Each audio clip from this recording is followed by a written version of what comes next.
We have today, well, after today we have 6.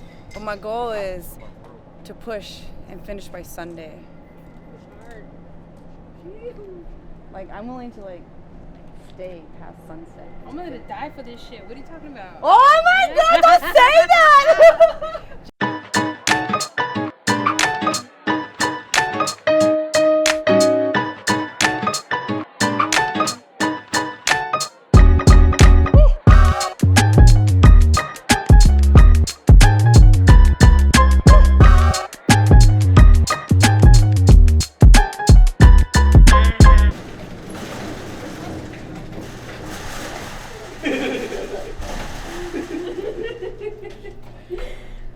Too excited.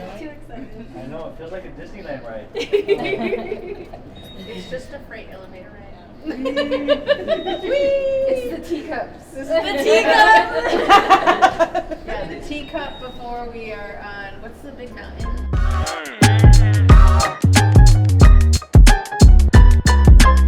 Marina turned us on to this brush, 5-inch brush. It's magic.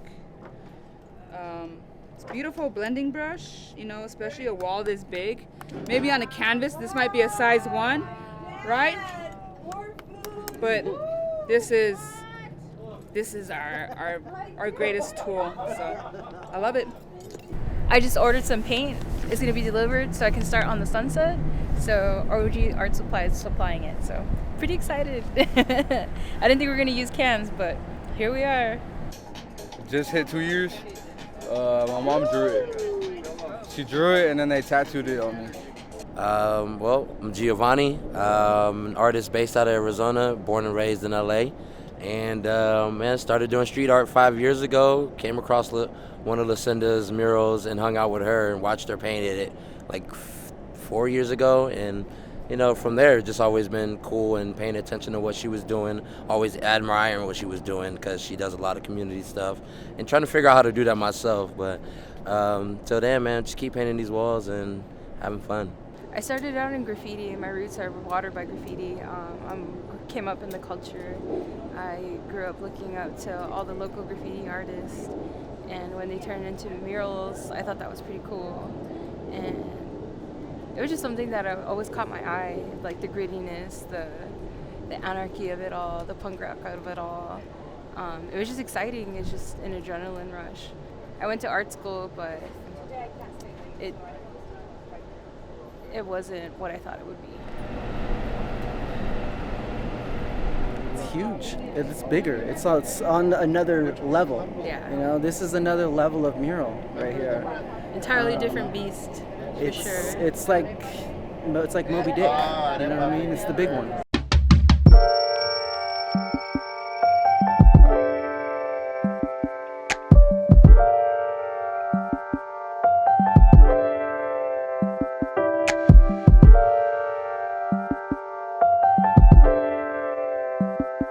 Man, was it 2 weeks ago?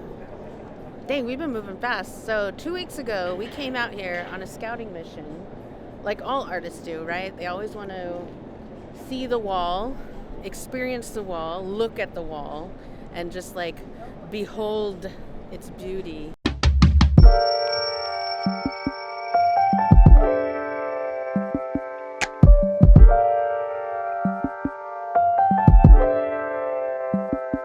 So when I braid my hair, pray. I pray to be protected. I pray to be my highest self, to be guided by my ancestors.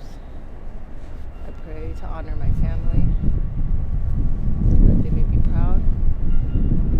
When I braid my hair, I feel myself reconnecting to my roots, right?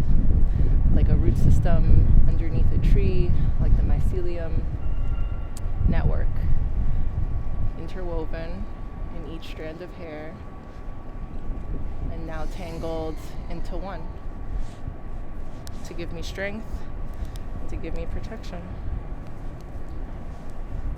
And now these prayers are here in my braid and on my head, keeping me safe as I continue to work and move through the day. Oh, the art started when I was a little girl, just doodling on my own and scribbling here and there. Even on my homework, little columns. I'll be doodling in that space. I'm from St. Carlos, the Apache Reservation, and grew up there all my life. I am currently 34. I'll be 35 this year, but, grew up on the land. I grew up as a young girl on the land and fell in love with what Creator had gifted us, all this beauty and the seasons. And for me, that's a part of my artwork too, is the land and my culture and who I am, my identity. And, it goes back to even our clanships, Kaitsetsidin, which is Rockstrung and the Willow people. And that's where my Shawuya and my grandmother's from, Cecilia Curley. And also, with that, my artwork also developed more into like women, Apache women, the clothing of the women. Shama, she's a seamstress, a local seamstress in St. Carlos, and she's been doing this again all her life as well. So that has given me, an outlet to be creative with color. Shama was doing it in a different way of fabric, and she gave me the freedom, the space to be who I am today. And that's what I love about Shama, is how much support that she has given me, along with my aunts, who are my mothers too, and my family, who backed me up to be who I am. And people say, well, Cece, how do you identify yourself? I'm like, well, first and foremost, do you see Cece? That's me, I'm a spirit. I don't really want to categorize myself, because that's where you can lose yourself sometimes. But whatever works for you, and loving your own self, I think that's very important. And for me, art has always been a huge, love of my life.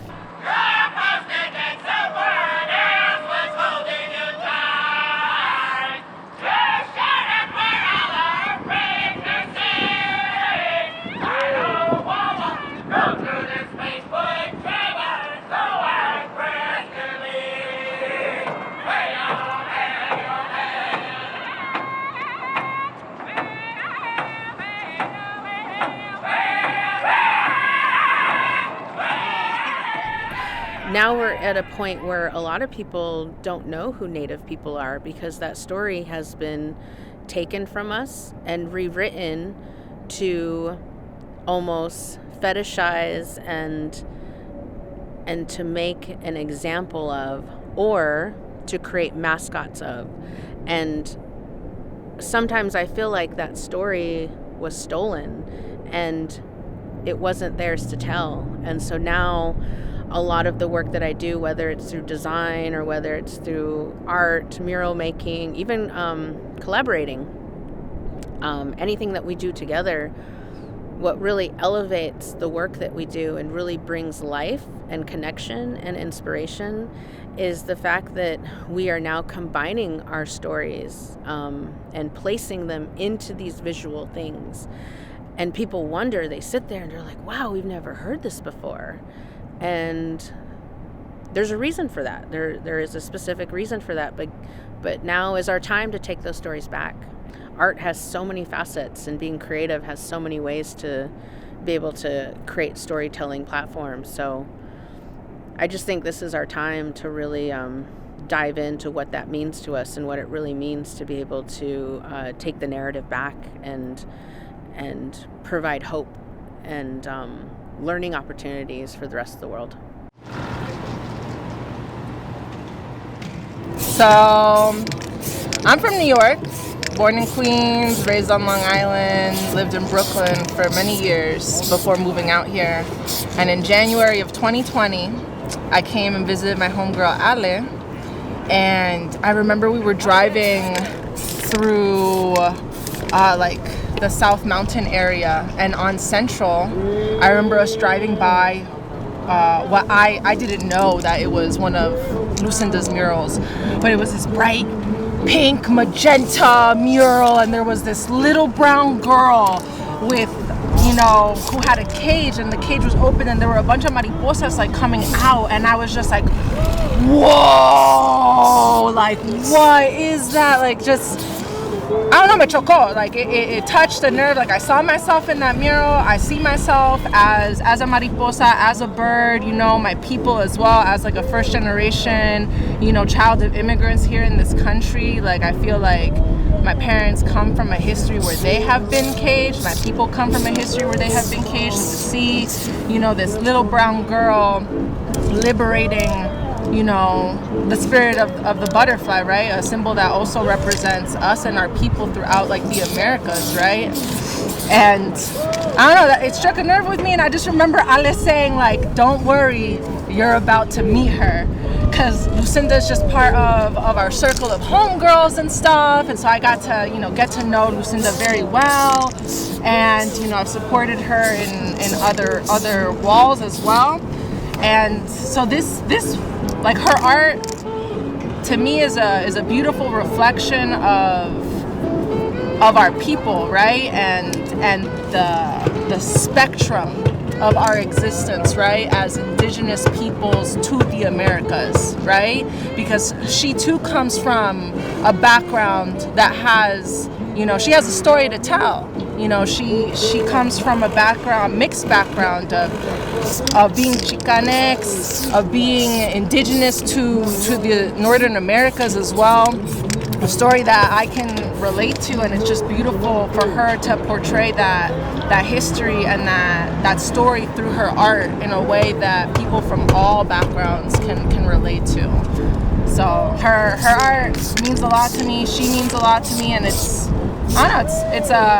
an honor too to be able to support her here and also be here for community, right? Because the same way that wall impacted me, this wall is going to impact a lot of people in the most beautiful way. And it's a privilege. It's a privilege to be here, to be able to share my energy and my, you know, my body, my talent as an artist as well for this collective project with artists from, again, like different backgrounds, right? And from this spectrum of being first peoples and or people that have been impacted by colonization and imperialism, right? Like everybody on this wall has a story that connects us too, right?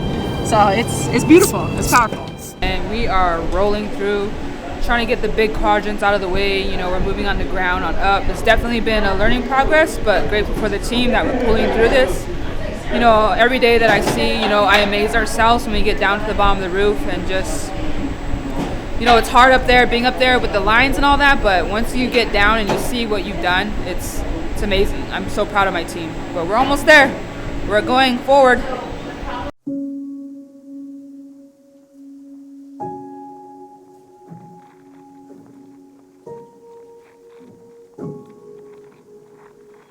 What can I say without gushing? No, they're dope, man. They're creative.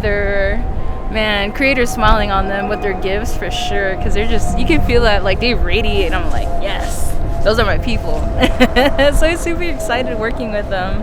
I mean, it's just, I don't know. I never thought I would be in the mix with such super cool natives. But yeah, it's awesome. Like, it really is a team. Like, there's no egos involved, and I think that's what I like. It's just.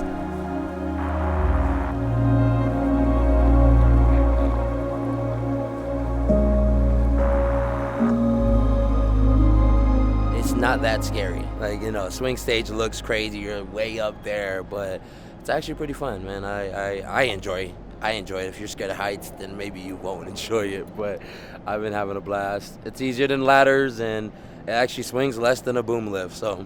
I couldn't do this alone, and that's one of the first early conversations I had with the NFL was like regarding the painting. When I come in these spaces, I don't walk alone.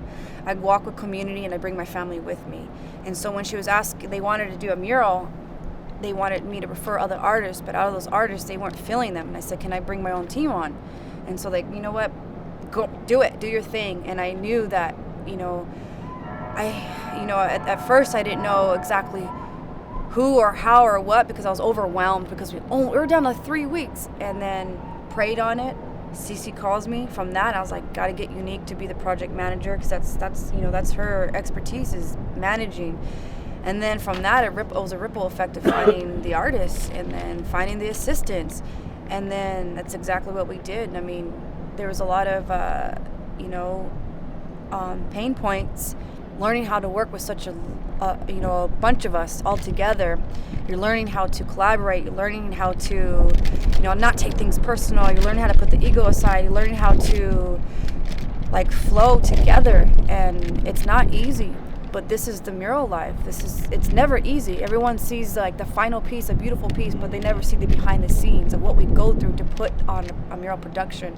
And this has been, I've cried several times, but I love it. I'll say it again. I love the mural life. I love painting murals because of the community you build within itself. It's like, you get closer to your peers, your art peers. You learn about each other. You learn how to work with people. You learn how to overcome these emotional, mental, these states. Because I told the team from the beginning, it's going to be mentally, physically, emotionally, spiritually hard. Are y'all ready? And for us, we had an elder tell us is that it's gonna be hard for us. Where there's light, there's darkness, and that darkness tries to come in and take us, pull us down. But we're supposed to be here. This mural's supposed to be completed. It's because it's a bigger purpose than ourselves that none of us have control over. So it's very important that we come together and unify and paint this mural. You know what I mean? And it's happening. It's another historic mark in Phoenix, and it's never been done. And here we are, finishing what was canceled back in 2015. We're now finished the 2 hummingbirds that weren't allowed to be finished. So that's huge. Circling back, and that's that's validation right there. This is bigger than we think.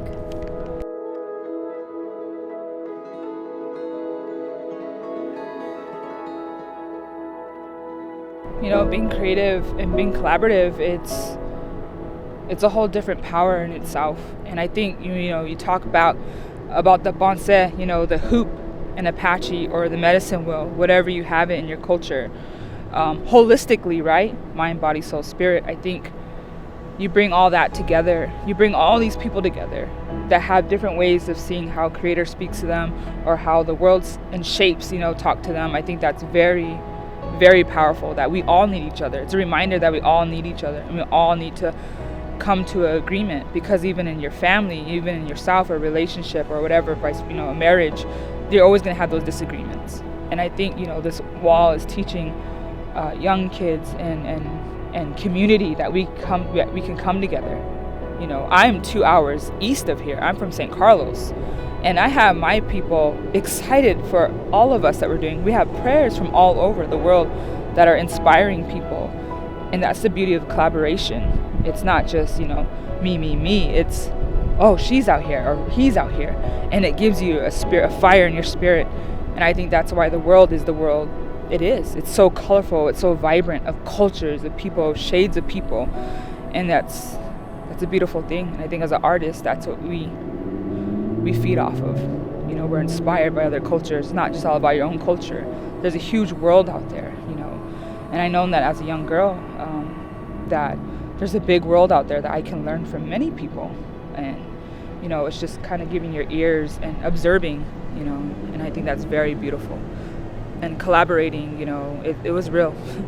It was real out here with these artists, but, for them to come up here in all weathers, freeze with you on the roof, like I said, to suffer with you, those are some real brothers and sisters there. And I'm thankful that they're opening to prayer too, and collaborating. And I hope that young people of any culture around the world see this and understand that they can work together with other people as well, especially as indigenous people. This is history.